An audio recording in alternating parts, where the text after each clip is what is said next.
everyone. I'm Zach Zochol with the Average Jive podcast. Jaren is not joining me tonight. I'm going to be doing a solo episode with Jaren's blessing, obviously. A spin-off, if you will, of the Average Jives podcast. I honestly don't know what the fuck I'm going to call it yet, but I'll figure that out while I'm editing. Kind of a mix between what we do on the Average Jives and a little bit of Creed thoughts. I don't know, anybody who has seen The Office, I recommend you pause that episode and read his thoughts, because even for the internet, it's pretty shocking. Now, I have two apologies in advance to make. One, Jaren and I didn't get a recording release when we would have liked to, since he had a trip to NYC and I had a vacation in North Carolina. We had a day we were going to record, but Jaren was feeling under the weather, but I did feel compelled to release something. Give the people what they want, and that is obviously to hear my weird voice on a solo pod. My second apology is if the episode ever gets a little awkward with silence, or it kind of feels like a performance, whatever. People who know me know I'm not the most talkative person, and fuck it, if I bomb, I bomb. The show must go on, as they say. Okay, on this mini episode, I guess you could call it, I'm going to be covering and ranking 5 movies, since we're missing one of the other Jives. And I'm going to cover somebody who we probably wouldn't dedicate an entire episode to. He is one of my favorite directors. I've said this on the podcast a couple times. I've never seen a bad film from this particular filmmaker. And I'm talking about William Wyler, who, second only to John Ford, was considered by his peers to be a master of cinema. His films earned a collective 127 Oscar nominations with almost 40 wins. And I got all that crap from IMDb. He was referred to as 90 Take Willie due to how many takes he used to make his actors do. Guys like Humphrey Bogart or the great Gregory Peck, they actually hated that style of directing. Oh, well, they just hated it. Let's put it that way. But one of the GOATs, Betty Davis, loved it because she knew that he would bring out the best performance, and he's kind of like David Fincher is today. I know he makes his actors do a lot of takes. Now, before I start ranking, I'm gonna mention William Wyler was one of the mainstream directors to film combat footage in World War II.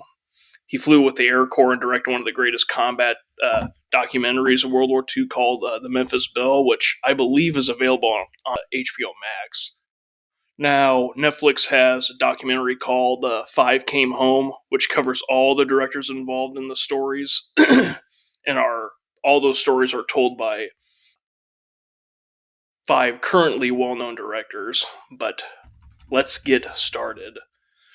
Number 5 on my list is The Heiress from 1949. This one, you could probably swap this one out with a number of other Wyler films, but I selected this one due to the performance.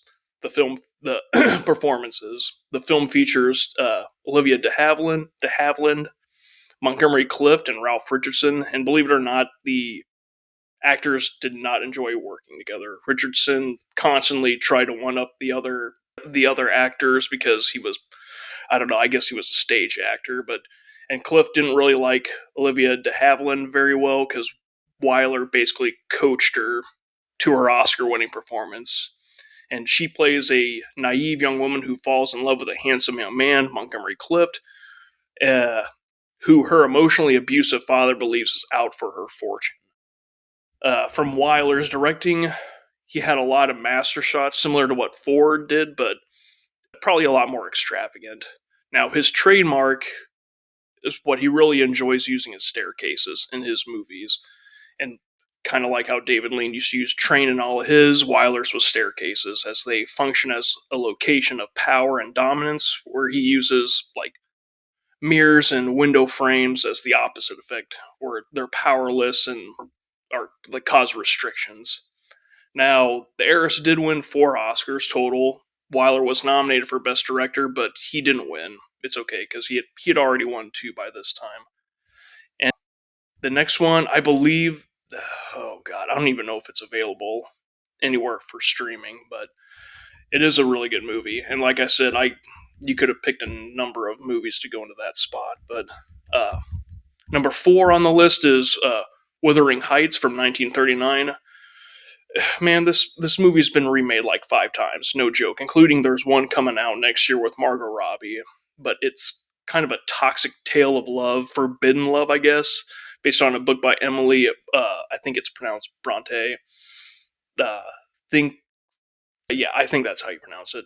And the screenplay was written by Charles MacArthur, who wrote the script for another classic movie that year. And it was a great year for film. 1939 is considered one of the greatest years in Hollywood history. But it was a movie called Gunga Din that George Stevens directed. It's a really good movie. But the other screenwriter was Ben Hecht. I mentioned him in the Hitchcock pod because he wrote 2 Hitchcock films, Notorious and Spellbound. He wrote a lot of great scripts back in the day.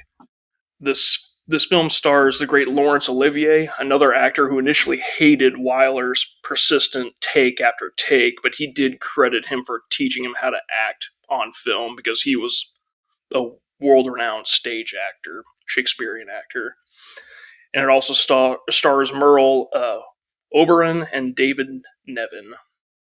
Believe it or not,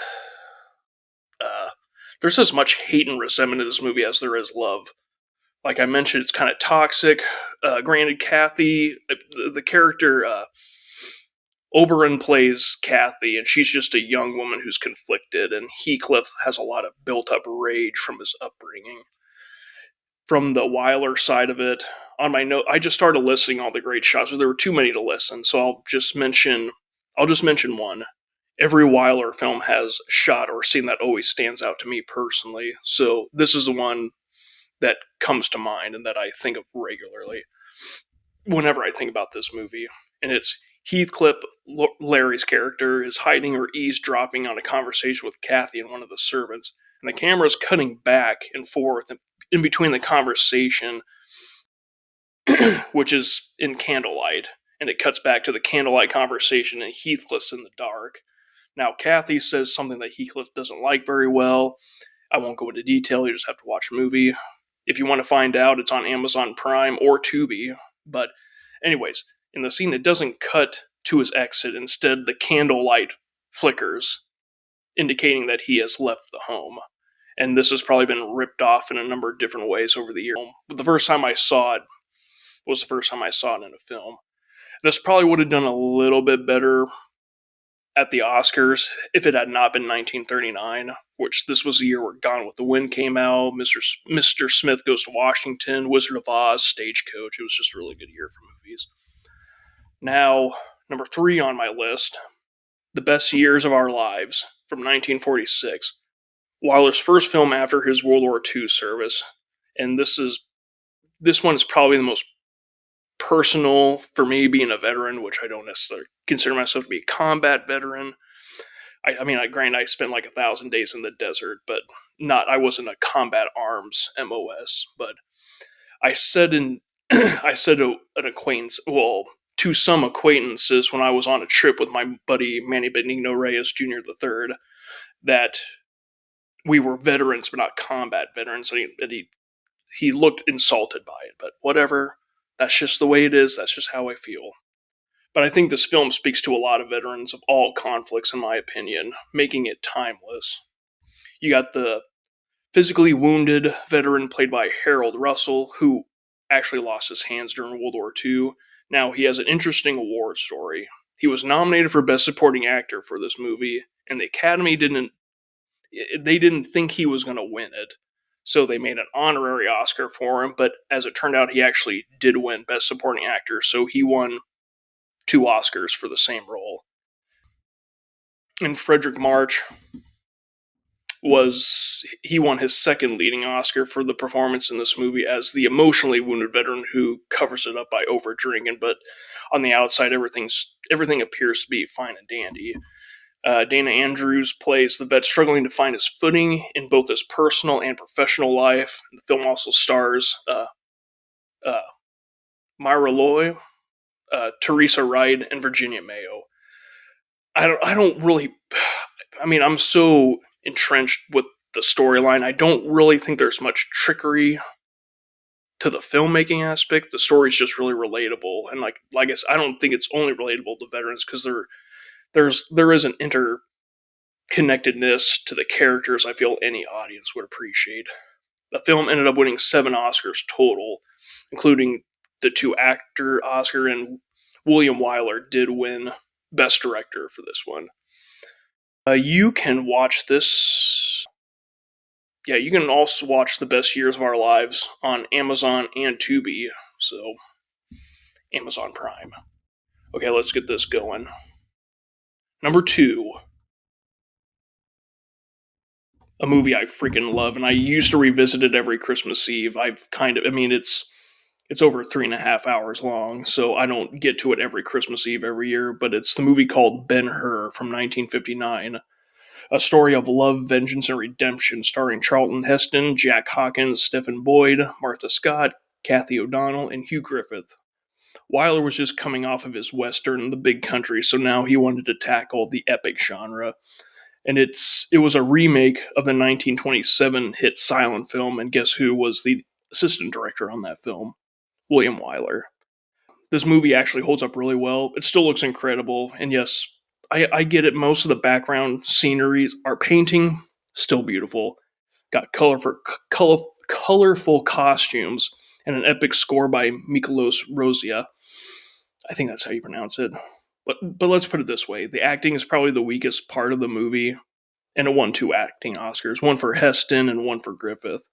And of course, you have the famous chariot race, one of the greatest action sequences in film history. I believe it's still the most edited scene ever, and I don't think you can stream it anywhere, but for heaven's sake, just watch the chariot race on YouTube. It's mind-blowing, even for 1959. And it's just a quick opinion column before we move on to number 1. Not to dig too deep into any of the religious elements, but my take on Judah Ben-Hur was he was always the Messiah everyone had imagined or had expected, but Jesus was who we got. And I love how Wyler never shoots Jesus' face, and Wyler once said, "It took a Jew to make a great movie about Christ." Yeah. Oh, Willie. And number 1 on the list, The Children's Hour from 1961. This film was way ahead of its time. It's actually a remake of Wyler's own work from 1936, but the film was called These Three, which I haven't seen. But this film is starring, damn it, Audrey Hepburn, Shirley MacLaine, and James Garner. Hepburn and MacLaine play 2 teachers who run a boarding school, and it is suddenly shut down once a horrible lie is spread to the parents. Why it's number 1 is I believe it's the best paced film with ideal selections of frame, acting placements, actor placements, and editing. Add in the wonderful performances with a delicate subject matter, mix that all with a devastating finale, and you got what I believe is one of the GOATs. I put out a top 20 greatest of all time list on Letterboxd, and believe it or not, I don't think Jaron and I will ever cover a top 20. We'll probably get to a 10 sometime, but that episode won't come until later. Anyway, I had this film as high as number 13 on that list, which means, well, if that means anything to anybody, but I'll mention this shot in the film that sticks out to me before I close. It's just a master shot with all peoples involved with the quote-unquote scandal. And once the false truth comes out, Wyler shifts focus to MacLaine, and then as she walks backwards, he zooms into all 3 of them in the same frame. I'm sure there's a more technical term to say it, but all 3 are visible. It doesn't sound like much, but it's one of those situations that always stands out to me when watching it. Yeah, this film is also available on Tubi and Prime.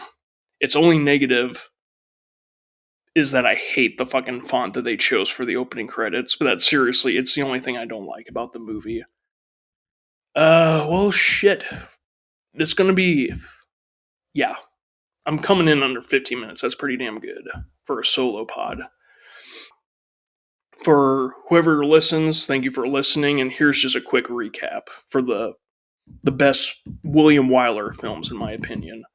Number 5, The Heiress. Number 4, Wuthering Heights. Number 3, The Best Years of Our Lives. Number 2, Ben-Hur. And at number 1, The Children's Hours. Now, it might be kind of odd when you look up, because Ben-Hur still is tied with the record for most Oscar wins. It won 11 in I think it was the 1960s Oscar ceremony, but yeah, it's still tied with Titanic and Lord of the Rings, Return of the Kings, and it might be odd because the Children's Hours didn't win any. It's the only one on this list that didn't win any Oscars. But anyway, thanks for listening. Jaron and I do plan on releasing 2 episodes of the Average Jives next week, so we should be caught up. But as Jim Carrey says on The Truman Show, good afternoon, good evening, and good night. Take care, everybody. Wrap. It's a wrap. Come back tomorrow. Harry, Fuck.